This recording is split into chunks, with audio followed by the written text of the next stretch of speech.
บาทนึงละเป็นตกอยู่6,500,000โอ้2 บาทตกอยู่13 ล้านตกอยู่13 ล้านมูลนี้ได้ท่านผู้ชมเด้อมาอัปเดตให้ท่านผู้ชมได้ติดตามรับชมไปนํกันแล้วเนาะถือว่ามันตอนนี้เฮาเกาะนี่ค่อยเอาขึ้นมื้อนี้บ่ให้มันต่ำได้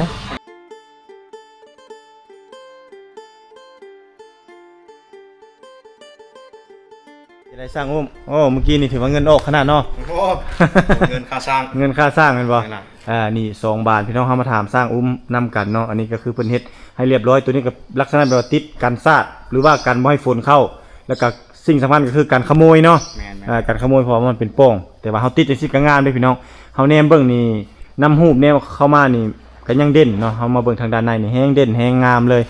อยากสอบถามราคาว่า2 บาทนี่เท่าไหร่บาทหนึงเท่าไหร่ บาทนึงละเป็นตกอยู่6,500,000 โอ้2 บาทตกอยู่ บาท 13 ล้าน ตกอยู่13 ล้าน มูลค่าตัว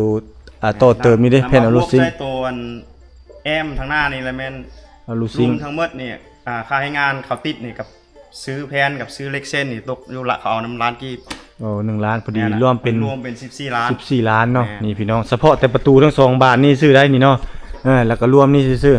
14 ล้านกิพี่น้องเนาะบ่ธรรมดาสร้างอมเพิ่นบริการเต็มที่เลยแต่ว่าเราเรื่องค่าให้งอกให้งานนี่ก็ถือว่าเพิ่นเอากับบวกไล่ใส่ก็ถือว่าเพิ่นราคาเป็นกันเองอยู่ได้น่ะเนาะประมาณตกอยู่ประมาณ1 ล้านกินี่ได้ท่านผู้ชมเด้อมาอัปเดตให้ท่านผู้ชมได้ติดตามรับชมไปนํกันแล้วเนาะถือว่าโครงการนี้คืบหน้าไปประมาณจักเปอร์เซ็นต์ละ โอ้ได้ใช้ 90% แล้ววันนี้ 90เลยเนาะ แม่ล่ะ ถือว่าถ้าบ่มีต่อเติมทางด้านหลังหรือว่าห้องครัวนั่นเนาะก็สำหรับห้องน้ำก็คือสิแป๊บเดียวแม่นบ่แต่อันนี้เฮามันต้องได้สร้างปูนสร้าง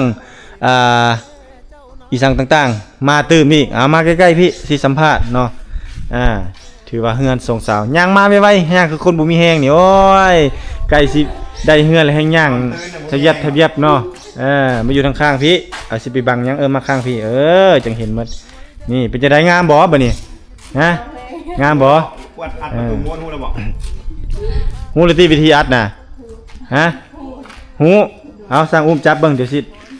ให้สั่งอุ้มสั่งอันนั้นเลยสั่งอุ้มสอนเอาเบิ่งสำคัญสุดไผบ่ฮู้ละห้ามเปิดคำบ่แม่นถ้าเจ้านอกจากถ้าเจ้าเด้อบ่มันพี่ละพี่เลยนี่เกาะนี่เกาะดึงลงนี่แล้วเราเอามือจับบัดนี้พี่เอามือดึงลงเลย เอายับไปนิดหน่อยยับไปให้เห็นนี่แล้วก็เอามือนิ้วลง ล็อกข้าง นี่ตึ๊บนี่ เห็นบ่ตรงเฮาอัดข้างในนี้ล็อกนี้ ไปล็อกพุ่นไปล็อกข้างพุ่นให้ FC เห็นนำนี่ล็อกให้เบิ่งพร้อมได้ป่ะแม่นนี่ล็อกบ่ได้นี่ใช่ ดึงลงมันจับมันทับใจดึงลงจะจับ ได้ป่ะ ยังได้ได้เลยเด้ได้แล้ว งามแพง ทักบ่ โดย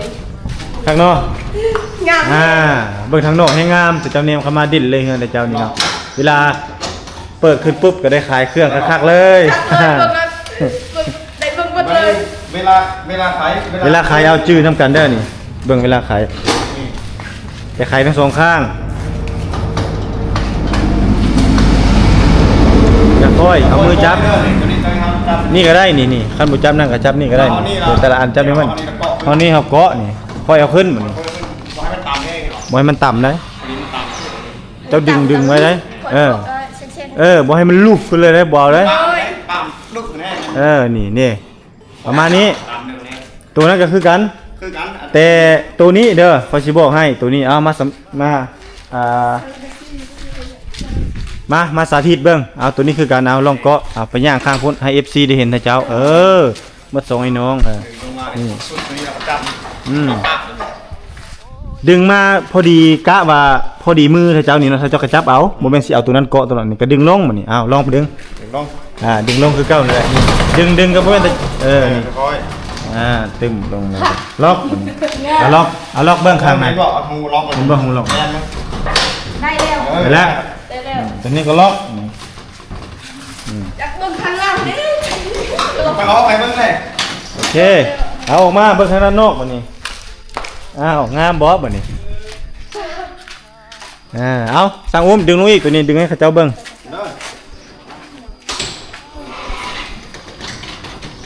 เ านโจร ฮะ ศาสนาญาติโจร โจรยังโอ้ยบ่มีปัญหาแล้วซ้ำนี่บ่มีปัญหาโอเคแล้วนี่เพิ่นว่าย่านโจรเข้าโจรบ่เข้าดอกซ้ำนี่โอเคคักแล้วเนาะแม่นนาทาบ่ท่านนี่ เฮ็ดมันแล้วนี่ตันมันแล้วละเอียดละโอจบงามแล้วเอาย่างออกมาเบิ่งพี่อยากรู้ว่ามันงามบ่งามย่างออกมาพี่แล้วสิเห็นออกมาความงามมันเป็นจังไดย่างมาหมด2แล้วจังแนม ชมงามไอ้ คักบ่เด่นบ่บัดนี้แนมมาเด่นบ่ เรียนแพง ยักเข้าไปใกล้ๆกันจังเห็นงามบ่บ้านให้เจ้า บ้างามเพลง ตาพี่น้องเวลานี้มาปุ๊บนี่เห็นจะเปิดสมมุติว่าถ้าเจ้ามีตู้เซ่เนาะใส่น้ำใส่หยังแล้วก็ทางข้างเฮ็ดเป็นห้านขึ้นโจทย์เล็กเฮ็ดเป็นห้านขึ้นแล้วก็ขายเครื่องขายหยังบ้า ความงาม บ้านของสามสาวพี่น้องงามเนาะเด่นเนาะไปยับกลับเข้าไปทางด้านในบัดนี้ต่อดีใจน้ำสามสาวแล้วทางด้านหน้านี่เนาะคักหลายบัดนี้อ้าวไขประตูทางนี้ขึ้นเอาประตูนี้ขึ้นบ่ฟ้าเดี๋ยวสิถ่ายรูปก่อนมาเดี๋ยวสิถ่ายรูปไปให้ลงตาเบิ่งเอาลงเลยจำเลยโอเคมา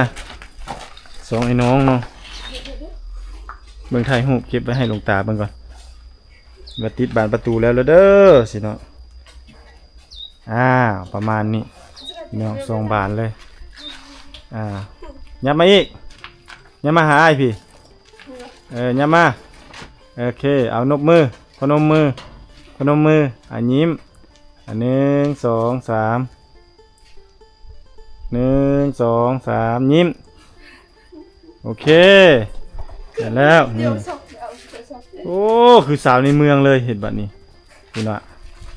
กระต้นสาวในเมืองเลยบัดนี้เรื่อง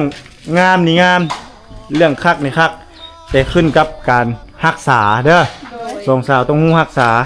เนาะบ่แม่นได้สิตามใจดึงกล้าแล้วปะมือเลยบ่เอาสำคัญสุดมันสุดแขนให้เจ้าแล้วเนาะมันสุดแขนแล้วก็ต้องมีอันเกาะต้องใส่อันเกาะไว้อันเกาะนี้มี2อันแต่ว่าเพิ่นลืมเอามาอันนึงมีแต่ไอ้ไปตัวไอ้เสียมาให้เนาะเกาะ2บานเด้บานละอันบ่าเอาขึ้นได้บ่นี่ เอาขึ้นได้ ได้อันเกาะฮะ ล็อกข้างนอกมูลนิธิ ล็อกทางนอกหูเลยติบ่ฮู้ออกมา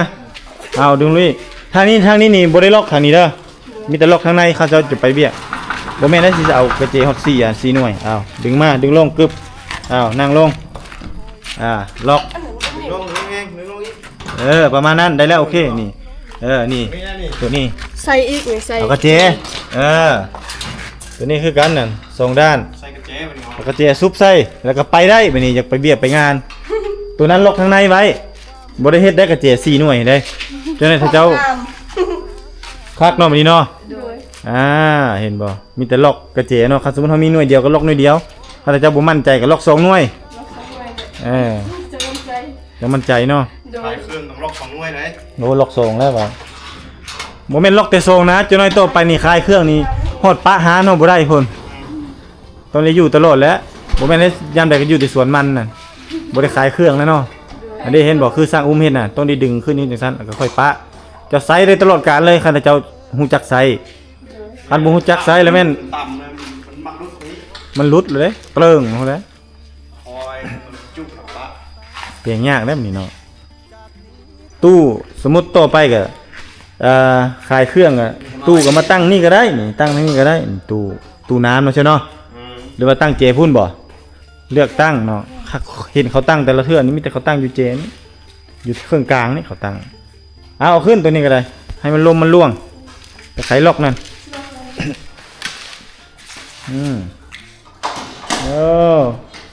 เกี่ยวตาบ่ได้เห็นซั่นเนาะ ตาได้เห็นซ้ำค่อย ค่อยดึงนั่นแหละโอเคเอาห้อยไว้อันนี้บ่แม่นสั้นไปเลยหูตีบนห้อยนะห้อยเรียบร้อยสบายบัดนี้คักเนาะได้นี่พี่น้องเอ้ยคือว่าเพิ่นมาติดตั้งให้เรียบร้อยเลยเด้อเนาะเจ้าฮู้บ่ราคาเท่าไหร่นี่เพิ่นติดตั้งนี่บานหนึ่งนี่6,500,000 2บานใน13ล้านเพิ่นโตทั้งเทิงนี่นี่สังกะสีเอิ้นแผ่นอลูซิงนี่เพิ่นเฮ็ดให้นี่ล้านหนึ่งดูบวกค่ามือเป็นล้านหนึ่งรวมแล้วเป็น14ล้านนั่นนี่14ล้านเนาะบ่แม่นธรรมดาได้แน่ๆเนาะประตูม้วนนี่ซื่อๆแต่ว่าก็งามสมแล้วกับที่เจ้าอยากได้หารนั่นทั้งเป็นเฮือนทั้งเป็นหารในละแวกนี่ก็คือมีแต่เจ้าแหละเด่นกว่าหมู่เนาะตัวแรงๆจังน้อยอนามัยนี่ออกเด้อให้มันงามเด้อเก็บออกมันนี่จากรถไอ้นี่จนในเล็กตะปกตะปูนี่เหยียบเอาพอแห้งเลยนี่เก็บออกแล้วก็บ่ให้ถึกสวนมันเขาเจ้าเก็บออกมาแล้วก็เอาไปจูดก็ได้เนาะไปจูดฝาข้างมันก็ได้แล้วแต่บ่อยากจูดนี่ก็ได้ทางนี้แหละทางนั้นนะ ตัวแรงก็ได้เนาะแต่ว่ายันแต่ฝนตกตัวแรงเนาะ โดย ก็สิประมาณนี้เนาะมาอัปเดตล่าสุดให้ท่านผู้ชมได้ติดตามรับชมเนาะเสียดายน้องสาวคนหนึ่งบ่มาเนาะ โดย ต่อไปก็สิได้ห้องครัว โดย แต่ห้องครัวเฮานี่จะมีห้องน้ำติดเลย เวลากลางค่ำกลางคืนเนาะถ้าเจ้าบ่ต้องออกไปอยู่ทางด้านความหมายคือบ่ต้องออกไปเข้าห้องน้ำทางด้านนอก เป็นผู้สาวเนาะเป็นผู้ชายผู้สาวต้องอยู่ทางด้านในเนาะอาบน้ำอาบในก็อยู่ทางด้านในเลย โดย สะดวกสบายห้องครัวก็อยู่ทางด้านในแต่เพิ่นเจ็ดประตูออกให้ออกประตูทางด้านหลังเลยก็ได้เนาะเพื่อเจ้าจะไปปลูกพักมีซีซอมีอย่างต่างๆเนาะ โดย แล้วก็ต่อไปหลังจากได้เฮือนได้ซ่านแล้วว่างๆหรือว่าต้องหยาดเวลาตัดไม้ได้บัดนี้ได้เฮ็ดลักงัวนี่แหละนี่อ้อมแล้วบัดนี้ดินนะเจ้านี่เนาะเฮ็ดสูงๆเลยก็ได้เท่าว่านี่คักแท้นี่เฮ็ดประมาณพี่เนาะจะว่าบ่ต่ำๆนี่โอ้ยเขาปีนเข้าก็ได้นี่เฮ็ดสูงๆเนาะจังคักเนาะ โดย หรือว่าแบบใดถ้าเจ้ามักแบบใด รักนี่แล้ว รักมีแล้ว โดยเท่า ไม่เท่าให้แล้วอยู่แถวใดรัก ไงเพื่อน อยู่เฮือนบ่รักไหมยัง ไม่ยังบ่ โอ้รักมายังโบง จากทางเขา สั่งฟังกับโมเมนได้สิฟังไปเลยได้แต่เจ้าต้องเอาเพียกนิ่ง โดย คุดวัดเทศตัวอย่างว่าระยะห่างมันเม็ดหนึ่งบ่ตัวอย่างว่าระยะห่างของอันรักมันนะเจ้ากระเทกเม็ดหนึ่งเอานิ่งเพียกเลยแล้วก็คุดตามเพียกนั้นมันจะงามโมเมนกะเอาตากะเอาวิศวกะบ่เอาได้เนาะมันบ่งามมันกี่ลายแม่นบ่มีแต่เกี่ยวตามากระสนเกี่ยวตาสิ่งสำคัญพุทธสิ่งสำคัญที่สุดก็คือถ้าเจ้าต้องรักษาเวลาเปิดหานอกจากตามสาวแล้วแม่นคนอื่นแหละบ่ให้เขาจะเปิดเนาะเขาอยากเขาจะบ่ฮู้วิธีเด็กน้อยนะเนาะต้องถ้าเจ้าเป็นผู้เปิดเอง3คนถ้าเจ้าต้องจื้อช่วยกันประตูบงเยี่ยมประตูยังว่าธรรมดาแต่ประตูตัวนี้เพนี่ยากได้ราคามันก็แพงเลยจนได้มันเพหมู่มาเปลงให้เต็กเนาะได้ไง เสียดายเงินได้เนาะจักเสียดายเงินจักอีสังแล้วบัดอัดบ่ได้ดึงบ่ได้นี่ขมั่งในกลางคืนถ้าเจ้าได้นอนเฝ้าอยู่นี่ได้ไข่ปลางางอยู่นี่เนาะ อยากนอนเลยเฝ้า สำคัญก็คือรักษาช่วยกันเนาะเพราะว่าตัวนี้มันบ่คือประตูแบบนั้น แต่ถ้าเราใส่ประตูแบบนั้นแบบคือเฮือนธรรมดาทั่วไปนะครับแต่เจ้าพอจะคลายเครื่องแม่นล่ะวะอันนี้เครื่องนี่บ่จำเป็นต้องเอาอันนั้นสมมุติว่ากรณีอยากเอามาวางอยู่โน่ก็บ่ได้ยากเนาะแล้วมีแต่เฮาซื้อเป็นเข่งเป็นแบบเป็นชั้นวางขนมมาแล้วก็โยกออกมาเนาะแล้วก็โยกเข้าบ่อยากโยกออกมาก็ยากไปซั่นนี่ตั้งใส่อยู่โน่นี่ก็เห็นแล้วแนมมา เห็นแล้วเห็นหมดเลย แม่นแล้ววะแม่นเนาะโทรทัศน์นี่ติดไฟฟ้าข้างนี่งามคันมีโทรทัศน์อันนั้นแต่ตู้เย็นมันนี่ตู้เย็นต้องติดอยู่ทางหลังพุ่นตู้เย็นเนาะทางหลังพุ่นบ่ทางหลังพุ่นเลยทางข้าง ล็อกมีอ่ะ อันล็อกใส่แต่อันเดียว โอ้โหเหลือแจ๊อยู่มือ ใส่ทรงเจเด้ เนี่ย ให้ตัวโจทย์ให้ เยอะ ทรงเจเฮ็ดออกมาไหม เขาบ่ยังเฮ็ดแต่นี่รอบตัวนี้ มัน โอ้ถ้ามามันมีกระเจี๊ยบจะนึงไหนไข่แทนนี่เลยพึ่งมันช่องชนแย่ มันทางในล็อกทางนอกนะทางในเขาก็ใช้ทางนี้ ตัวนั้นมันราคาตัวนั้นแบบเฮาดึงกลักนี่แหละใส่กระเจเครื่องกลางรุ่นหนึงอีกตัวนั้น จังหวะ มีเป็นรุ่น แต่ตัวนั้นน่ะเพไว้ย้อนหยังเพไว้ย้อนคนบ่ฮู้มาแล้วเขาดึงเลยอยู่เฮือนได้เด้ซะเพเลยเด้น่ะเมื่อจะให้ตาเจ้าเปลงให้อยู่ มั นะ นมีหลายแนวรุ่นนึงใช้ รุ่นนั้นเพไว้รุ่นนั้น ตั้งใช้คอมพิวเตอร์ รีโมทสิบ่เว้าเอ้ยคันสมมุติไฟดับแล้วก็ค้างกึกเครื่องกลางแล้วก็แล้วเลย ขึ้นก็บ่ได้ลงก็บ่ได้ตัวนั้น ค่าแพงกว่า เอ้าความคืบหน้าของทีมงานเฮาก็ถือว่าคืบหน้าไปแล้ว 90% สร้างอุ้มเพิ่นว่าเนาะก็เหลือแต่เข้าบานประตู มื้อแรงก็เข้าบ้านประตูนั่นบ่เข้าบ้านแป๊บเดียว ไว้ต้องเหยียบ แน่ก็ถือว่าสำเร็จ แบบเบียงทาสีอะ แล้วก็เรียกทาสีมื้อนี้เนาะ โดย เอ้าทาสีแล้วก็นอกในแล้วก็ถือว่าสำเร็จแล้วเนาะเฮือนหลังนี้มีแต่ล้างตีนขึ้นอยู่อนามัยคักๆเนาะให้สร้างอุ้มแหกหมานนอนก่อนพอได้นอนจะคืนจักใดเนาะ แนวมาแล้ว นี่แหละพี่น้องเอ้ยก็สิประมาณนี้เฮือนสามสาวเพิ่นเนาะสร้างอุ้มบ่สิเฮ็ดกินไผสิเฮ็ดสร้างเสียงบ่ให้สร้างเสียงเฮ็ดบ่เสียงเฮ็ดกินบ่ เสี่ยว อ้าวนี่แหละพี่น้องคือ เก็บเอานี่นะแบบนี้นะช่วย เอาไปไว้เลยนะเอาไปไว้ อันนี้ล่างไว้ ถ้วยเก็บไปเลยเอาไปล้าง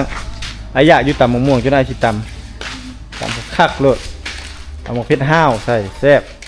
มีหมกเพชรห้าวโอ้หมกเพชรห้าวเอ้ยหมกเพชรอันนั้นกับบุมีหมกเพชรคั่วกับบุมีหมกเพชรห้าวบุคือคนห้าวเนาะ นี่ก็เอาไปนี่จานเอาไปเลยเอาไปไว้เดี๋ยวก็ได้แล้วห้องครัวนี่ติดเรียบร้อยนี่เนาะนี่เรียบร้อยแล้วนะก็เรียบร้อยแล้ว นักน้อยแล้วเนาะ อันนี้ก็เรียบร้อยแล้วนี่ ลงไปเลย ล็อกเป็นใส่ล็อกแล้วนะเนาะเรียบร้อยหักหลายแล้วก็มีแต่ตัวนี้มันนี่ปิดตัวนี้บานหนึ่งตัวนี้บานหนึ่งเนาะตัวนี้เนาะแล้วก็ห้องน้ำบานหนึ่งทางหลังอีกเอ้าบานนี้ยัง3บ่บานยัง3อันตัวนี้เนาะทำงานตัวนี้ทางออกแล้วก็ห้องน้ำแล้วก็ทางห้องครัวพุ่นออกไปทางนอกไปโอเคได้แล้วพี่น้องประมาณนี้พี่น้อง3สาวเพิ่นดีใจหลายน้องทั้ง2สาวแต่ว่าน้องนัดเพิ่นบ่ได้มาอยู่นำเฮาเนาะก็ถือว่าอัปเดตล่าสุดถือว่าสำเร็จเสร็จสิ้นแล้ว2สาวมาพี่แป๊บนึงเด้อแก้วตาธิดามาพี่มา2คน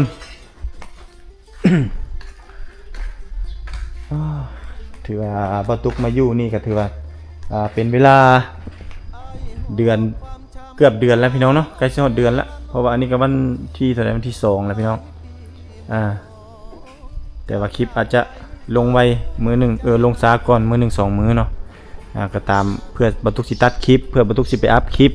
เนาะคอมเมนต์ก็โคตรบ่ได้ตอบเลยเพราะว่าสัญญาณบ่มีแต่ก่อนมีอยู่นั่นเดี๋ยวนี้บ่มีแล้วต้องได้ปุ๊ย่างไปพุ่นเนาะไปยืนลาจะเมื่อยเนาะพี่น้องเนาะเมื่อยขาอยากเลือดจะลงบ่ลงเลือดลงแข้งพุ่นแหละอันยืนลิ้นโทรศัพท์นั่นนะก็เลยบ่ไหวเนาะแต่ว่าแถวนี้ก็คือสิโดนๆไปก็คือจะมีอยู่เนาะบ่ฮู้คือกันได้บ่ โดย ก็หาลิ้นแถวนี้แหละถ้าเจ้าก็ได้เนาะก็อยากเซตหาอ้ายหรือว่าเซตหาหมู่หาคู่ก็ไปเซตอยู่นั่นเนาะบัดอ้ายอย่างมาไอ้เซตค้างไว้ถ้าเจ้าออกไปก็ติ้งแล้วก็มื้อนี้อ้ายมาถ่ายคลิปเด้อมื้อนี้อ้ายมาหาเด้อประมาณนี้เนาะเป็นจังไดความประทับใจเฮือนใกล้สิแล้ว90%แล้ว เต้นแฮงที่ได้ใกล้จะอยู่เลยนี่แล้ว ใกล้สิได้มาอยู่เนาะ โดยบ่คิดบ่พันว่าสิได้เฮือนสิได้ประตูแบบนี้ บ่คิดบ่ฝันแม่นบ่ โดยบ่เคยอยู่บ้านเคยมีประตูแบบนี้ บ่จะว่าแต่ ครั้ ถ้าง แรก เจ้า ในชีวิตที่ได้เห็นประตูแบบนี้ประตูแบบนั้นก็ยังบ่มี อย่าว่าแต่ถ้าเจ้าเลยเบิ่งเมืองหน้าว่าก็ยังแตกเนี่ยบ่เนี่ยดีใจนำบ่แม่นแนวอื่นบ่มีแนวอื่นมีแต่ความดีมกดีใจเนาะมีความสุขนำน้องๆที่ว่าฝันกลายเป็นจริงเนาะคืบหน้าไปแล้ว 90% ต่อไปก็มือแรงก็มีแต่เพิ่นเข้าบาน2บานนี่ก็แล้วเนาะแล้วก็ต่อไปก็เวียกทาสีมืออื่นแม่นเพิ่นจะได้เฮ็ดทางด้านหลังเพิ่นจะแบ่งกันแกงหนึ่งทาสีจุ่มหนึ่งทาสีเนาะจุ่มหนึ่งก็สิเฮ็ดโก้ทางด้านหลังเฮ็ดเฮือนครัวเฮ็ดห้องน้ำครบสุดเลย ดินได้ยังทัน ดินก็เอาเข้าเลยแล้วมื้ออื่นนี่ดินก็เริ่มเอาเข้าเพราะว่าลมก็บ่เท่าแล้ว รถได้ ลมก็บ่เท่าแล้วให้บ่เท่าบอกน้าบ่าวจะเอาประกอบมื้อเลี้ยงเอามาแล้วมื้ออื่นถ้าต้องได้ขอเฮือแห้งแต่เจ้าคือเก่า โดย มาขอคนดิน ดอกน้องนี่แหละ เต็มใจแฮง จะได้ยินนั้นแหละเนาะเพราะว่าอยากให้ FC นั่นรับรู้นํกันว่าพวกน้องเต็มใจ เต็ม เนาะ ใจ สร้างเฮือนพวกน้องเองอ้ายบ่ได้บังคับ ดีใจแฮง จะได้ ช่วยในสร้างนั่นแหละเดี๋ยว FC สิว่าโอ้ยจะไปไสหยังบ่แม่นเวียกที่จริง ที่เวียกอยากอยู่ไวอยากเวียกแล้วก็ช่วยตั้งแต่เกิดกันให้มันเร็วไวๆตั้งแต่เกิดในสร้างก็อยากเมื่อกันรับโทษบ้าน แต่ขนาดคิดฮอด แต่ขนาดนั้นไปรับจ้างรับบ้านเขาเจ้าก็ยัง ยังบ่มี รอดล้มความหมายก็คือแบบหลังสู่ฟ้าหน้าสู่ดินแมันบ่ โดย อันนี้เฮ็ดเฮือนตัวเองเนาะ โดย ทั้งเต็มใจทั้งเต็มมกเต็มใจ ใจ ทุ่มเทเหือแห้งกายใจเพื่อเลยเนาะเพื่อเฮือนหลังนี้เฮ็ดแล้วไว้ก็ได้อยู่ไว้ โดย ได้ขึ้นบ้านใหม่ไวๆได้มาอยู่นี่ อยากอยู่เงิน เนาะ FC ก็อยากเห็นการพัฒนาของท่านเจ้าคือกันเนาะหลังจากท่านเจ้าได้เฮือนแล้วท่านเจ้าสิมีการพัฒนาแนวใดแน่ได้เฮือนงามๆนี่ท่านเจ้าสิบูรณะรักษา หรือว่าท่านเจ้าสิ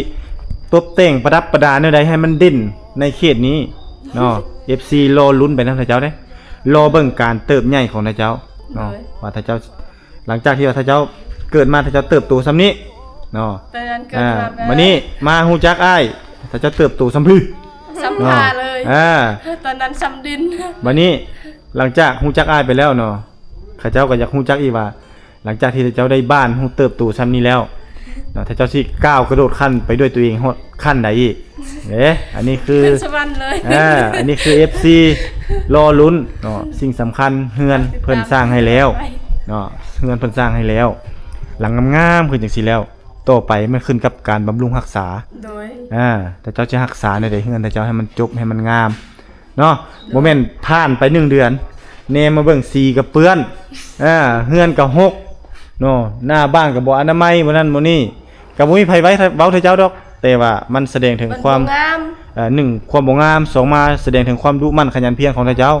เนาะบรรยาอยู่ให้อยู่ส่วนปัดเปนเติดบ่เฮือนบ่หกบ่เอาเด้เนาะ โดย จนได้งูเงี้ยวแค่กระป๋องเข้ามาอยู่ได้เนาะถ้าเราต้องปั้นมันน่ะปัดมันกวดเอ้าสำนี้ก็ดีใจนำเจ้าแล้วเนาะเอ้ายับออกมาอีกหน่อยหนึงอ้าวอยากให้ทางสองน้องเนาะสองน้องเป็นตัวแทนของทางเกียวตาพร้อมเลยทั้งสองไอ้น้องเจ้าเป็นตัวแทนเกียวตาพร้อมเนาะอยาก ตา ให้ บ่สบายตลอดช่วงนี้ ถือว่าเกียวตาบ่ค่อยสบายเนาะอยากให้เจ้าเนาะมีหยังอยากบอกผู้ใหญ่ใจบุญก็คือหลวงตาเพิ่นเนาะที่เพิ่นมีจิตใจเมตตานี่ช่วยเนาะเฮ็ดบ้านเฮ็ดเฮือนแล้วก็ประตูม้วนนี้เอามาใส่คือจังซี่นี่แต่เจ้ามีหยังอยากบอกอยากเว้าอยากกล่าวขอบบุญขอบคุณเพิ่นก็บอกเพิ่นเลยขอบคุณตาจิวได้หลายเด้อได้หลายเด้อ ที่เมตตา เมตตาลูกหลานทั้ง3ที่เพิ่นพาพ่อบางทีเพิ่นพาพ่อไฟบ่มีไฟซัพพอร์ตแต่เด็ก ขอให้หลวงตาว่า ข สิ อให้ลุงตาจิวเจริญในชีวิตในธรรมสุขภาพแข็งแรงแข็งแรงปราศจากโรคภัยไข้เจ็บขอให้ลุงตาจิวอายุยืน เป็นอยู่เป็นโฮมไซให้ลูกให้หลาน อยู่เป็นโฮมไซต์ให้ลูกให้หลานเด้อ ตลอดไป ตลอดไป สาธุ สาธุสาธุสาธุ โอเคพบกันใหม่คลิปหน้าสำหรับคลิปนี้ทางส่งไอ้น้อง3น้องขอลาไปก่อนนะสบายดี สบายดี บ๊ายบาย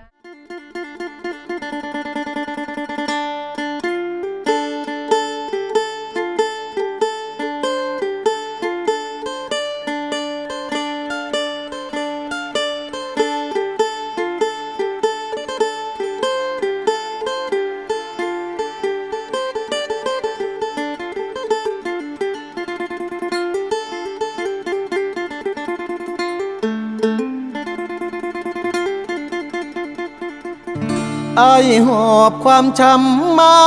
เซละนองหลายปีหม่นหมองจากสาวไทยเศร้าใจรำพัน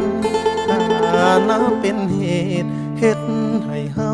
ต้องพลาดจากกัน ด้วยพ่อแม่เจ้านั้น บอกบ่เอาลูกเคยคนจน มาพ่อผู้สาวชนเผ่าตะโอยเจ้าเอิ้นจะโดยง่อยเด้อชื่นใจเหลือล้น เธอชื่อธิดาสาวชนเผ่าตะโอยหน้ามนหอยยิ้มจิ้มใจอ้ายล้นเหมือนนิมนต์มาดจนละเมอสาวเซละนองบ่าวไทยสองใจพันผูก ความเจ็บกลายเป็นความสุขหากันแต่วันแรกเจอสาวเผ่าตะโอยชื่อธิดาอายหาเจ้าเด้อขอบใจหลายเด้อคนดีที่หาพักอายขอฝากชีวิตไว้เสละนอทุกความหม่นหมองฝากเธอช่วยเป็นยาใจขอบคุณความเจ็บที่นำพามาพบสามวัยจากนี้ทั้งชีวิตอายมอบให้เจ้าสาวงามตะโอ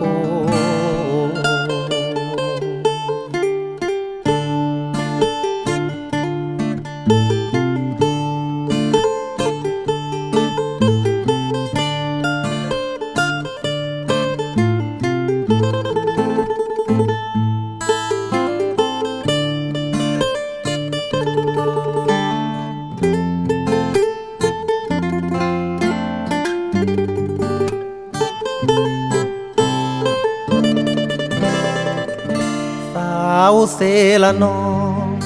บ่าวไทยสองใจพันผูความเจ็บกลายเป็นความสุขหากันแต่วันแรกเจอสาวเผ่าตะโอยชื่อธิดาอายหาเจ้าเด้อขอบใจหลายเด้อคนดีที่หาพักอายขอฝากชีวิตไว้เสละนอทุกความหม่นหมองฝากเธอช่วยเป็นยาใจขอบคุณความเจ็บที่นำพามาพบสามวัยจากนี้ทั้งชีวิตอายมอบให้เจ้า